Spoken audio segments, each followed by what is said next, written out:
มาเบิ่งชีวิตหลังเกษียณของผู้เฒ่าบ้านกระเจ้าหั่นนะจังแม่นมีคุณภาพชีวิตดีผู้ใดก็ได้คนบ้านกระเจ้าจะมีการวางแผนชีวิตตนเองนะให้มันดีที่สุดโดยเฉพาะทางด้านการเงิน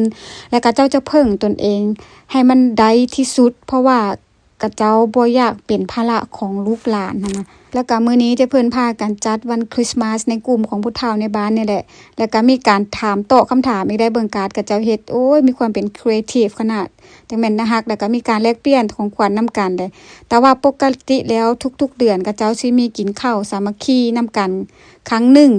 เวลากระเจ้ามากระเจ้าก็สิมาอัปเดตเรื่องราวชีวิตของกันและกัน